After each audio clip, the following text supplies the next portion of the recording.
So in today's lesson, we're going to look at experimental probability. So just have a little read of these instructions because it's important that before you start, you'll need a pen and paper and be ready to take notes. You'll be asked to pause the video at certain points to attempt exercises and then come back for the answers. And please make sure you watch all of the video and don't skip bits. Thank you. So this is your starter. There are 3 questions. The first 2 are on sample space diagrams, which is what we looked at before the holidays. So you will see that what you need to do is fill out the table. So you roll 2 dice and you simply add together their scores and put it in the table. And then from that, you're able to work out the probability of scoring a 4 or a 9, for example. So it'll be how many 4s you see out of the total number of options in the table.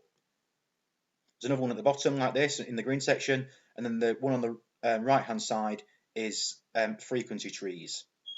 So we need to fill out the numbers from the information given in the text. So have a go at those and then come back for the answers in about 5 minutes time. Thank you.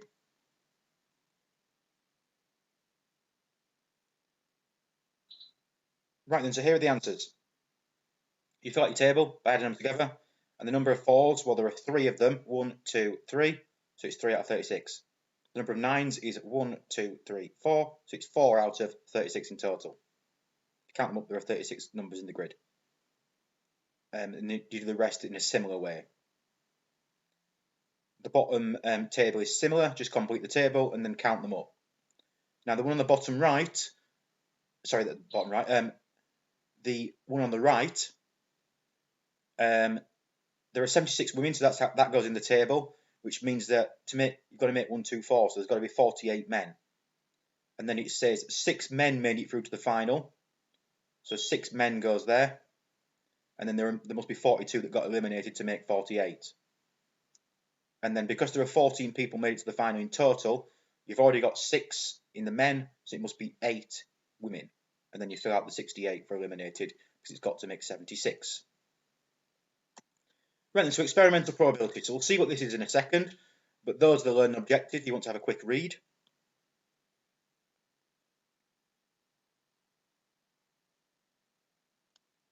Okay, then experimental probability. So we use experimental probability to estimate probability and make predictions. First, we do an experiment. You'll get a chance to do one of these in the lesson. Then we work out the probability, and we can use this to work out what we expect to see in the future.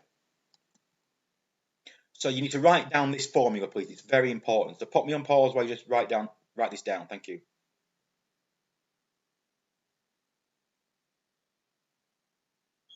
So experimental probability equals the number of times the event occurs divided by the number of trials. So this is an example in the table. Imagine you've got a spinner that's got 4 numbers on it. Numbers 1, 2, 3, and 4. Following an experiment, these are the number of times that 1 occurred. 1 occurred 6 times.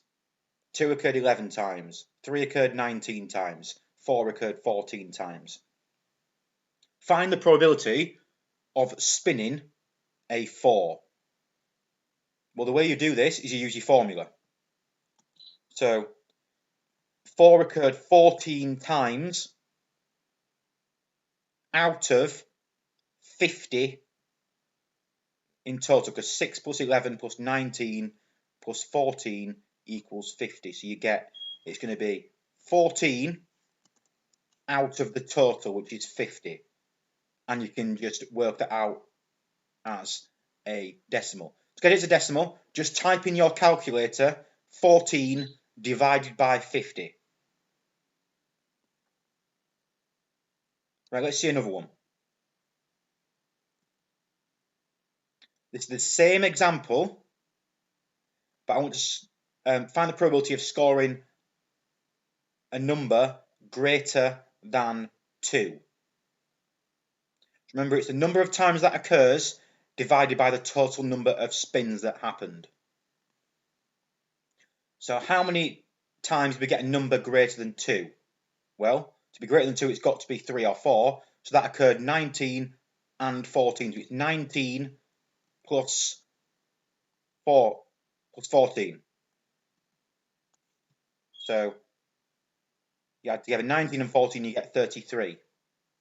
You're just counting the numbers from the table. And it's out of 50 again because there are 50 trials. And you just type in your calculator 13 divided by 50 and you get 0.66. Right, there's another one here. So we've got a deck of cards and then recording the suit each time. So it's hearts, diamonds, clubs or spades. And these are a number of times that it occurs. So find the experimental probability of choosing a diamond. So have a go at this. Put me on pause for 30 seconds and then come back for the answer. Thank you.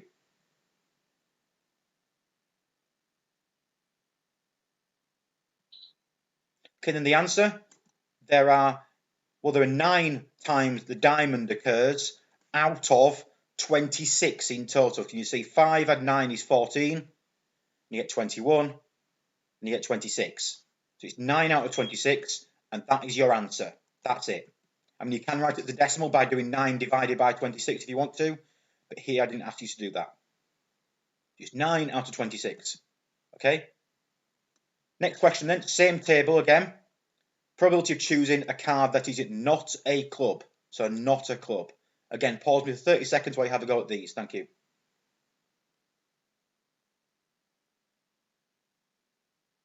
Right, then the answer. So we saw that there are 26 trials we've done in total. And the chance of scoring not a club is all the numbers added together that are not a club.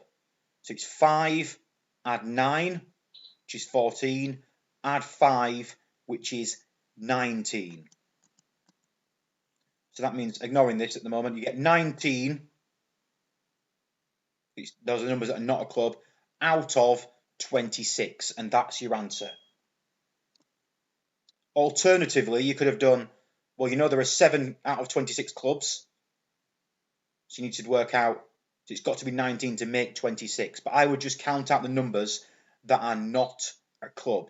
So 5, add 9, add 5, which is 19 out of 26. You're just counting numbers in the table and putting it over the total. That's in summary what you're doing. Right then, again, so there's an exercise here to try for you. I'm going to give you about 5 minutes on these. So let me just explain. A dentist keeps a record of the number of fill-ins she gives her patient over 2 weeks. Here are her results. So she either gives no fill-ins, 1 fill-in, or more than 1. And these are the number of times it occurs. Estimate the probability, so what we've just been doing, that a patient does not need a fill-in. You need to work that out there. And then the same here. So the experimental probability in the table here. So when you get onto that question. So have a go at those and then come back for the answers in 5 minutes time. Thank you.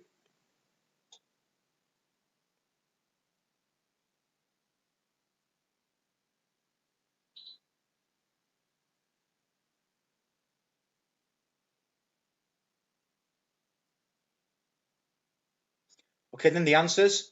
So the probability does not need a fill-in. Well, there are 80 people that don't need a fill-in.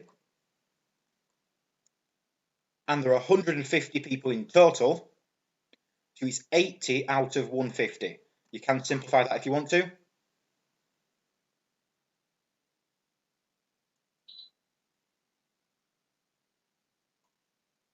Okay, and the next one.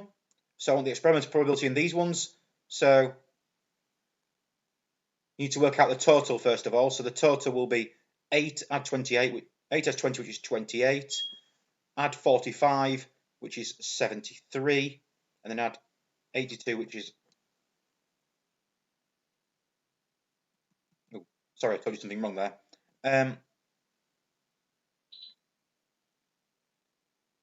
So the number of items produced is 100. And of those 100, 8 were faulty, so it's going to be 8 out of 100.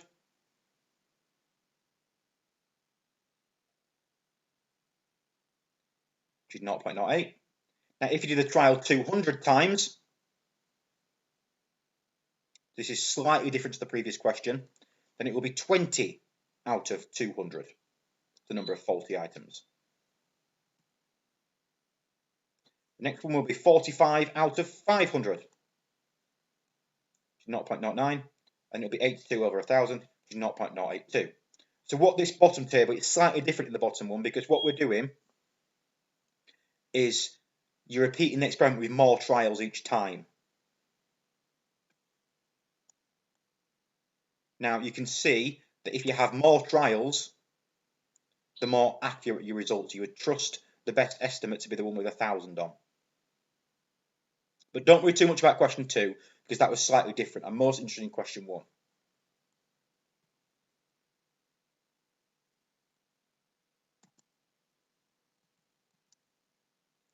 Right then, so what I want you to do now is an example of these experiments. You'll need a coin. Any coin will work as long as it's got heads and tails on either side. Now I want you to flip that coin 10 times and record the number of times you get a head and the number of times you get a tails. And then work out the experimental probability of these. So for example, if you get 7 heads, it'll be 7 out of 10 for the first one. And you work through the questions, okay? So have a go at those and then come back for the answers in about 4 minutes' time.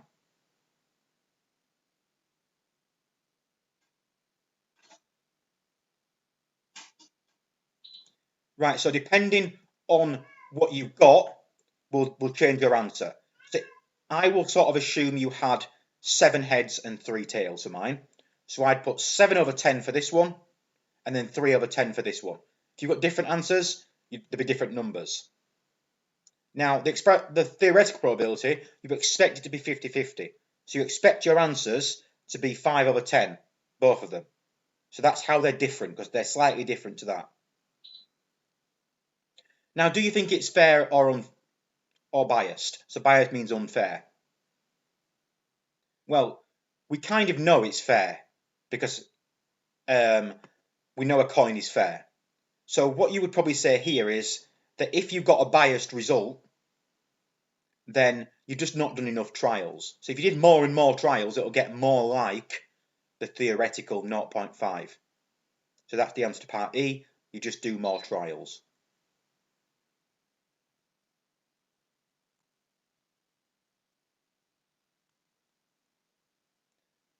Right then, got another example here to try. So this time, the frequency table shows the speed of 160 vehicles that pass our radar speed check on a dual carriageway.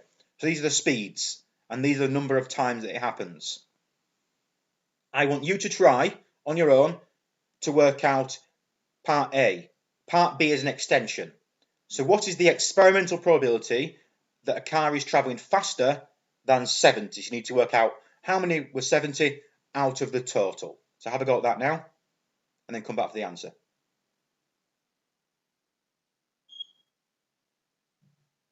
Right then, so the way you do this, there are 8 out of 160. I mean, you can simplify that if you want to get 1 over 20. Or 0.05. Now, if you're told that 500 past that checkpoint, there's the extension, then the number that travelling faster than 70 will be whatever your probability is that you just got, so type it in your calculator, 1 over 20, times it by the number. So times it by 500. So 1 over 20 times 500 means you expect 25 to be travelling faster than 70, to be speeding. Right, this next example is slightly different. It involves worded questions. So let me explain. Right, so there are 3 methods to do with probability. Either you know the probability beforehand. So for example, you might know the probability of flipping a coin, you know it's 50-50, or the probability of drawing a card from a pack of cards. That's called equally likely outcomes. If you don't know the probability beforehand, you need to perform an experiment. So what you've just been doing, like the previous one with the car data, you don't know the probability beforehand. You perform an experiment. Or you use experimental data.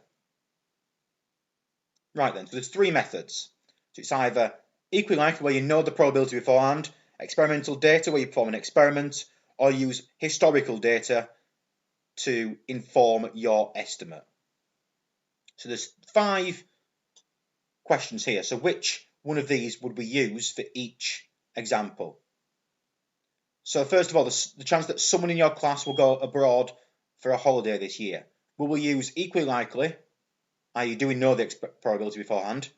Will we do a survey, experimental data, or will we look at historical data? Well, hopefully you would suggest you'd use B or C. Most likely B. So you conduct a survey and collect data. What about winning the lottery? Well, that is known beforehand because you know the probability of drawing out each number, so you can work it out. You can calculate it. You wouldn't do a survey for that. You know the probability beforehand. So your bus will be late. Well, that you'd either use B or C. So either you do an experiment, so it could be B, or you look at historical data. How often in the past has a bus been late? It will snow on Christmas Day? Well, again, either B or C, but I would say C. You look at historical data. So what's the chance of getting a white Christmas in previous years? You pick a red 7 from a pack of cards. Well, do you know this or do you not know this probability? Well, you should know it beforehand. You can work it out. So it's going to be A again. Right, this time there's another task for you to try. So, again, I want you to, just like we've been doing on the previous slide, match up whether you use method A, B or C for each of these sentences. So do you know the probability beforehand or not? And then answer these questions about experimental probability below. So have a go at those now and then put me on pause for about 7 minutes. Thank you.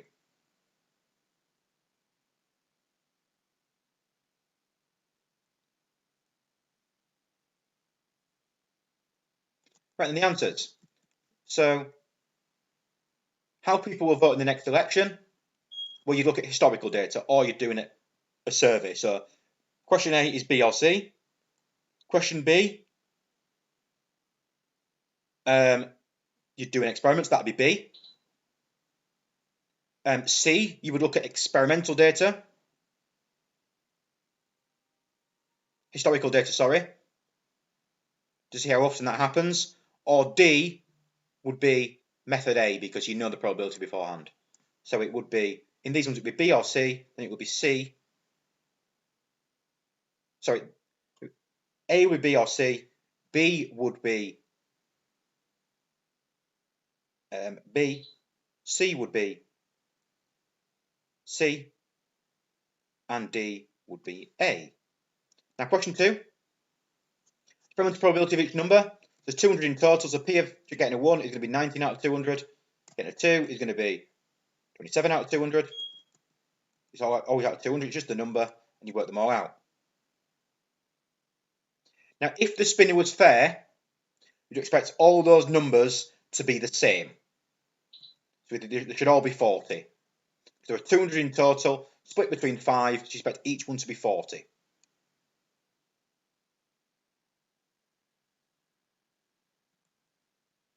The extension is there as well if you did this one. These are the experimental probabilities.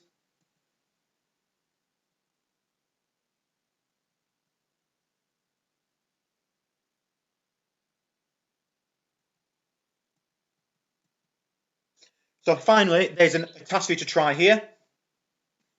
So I want you to work out the table. So calculate the experimental probability in these. So count the number of times it occurs out of the total. And then answer the questions down here. And there's a harder question in the green one as well. So have a go at those and then come back for the answers once you're done. Thank you.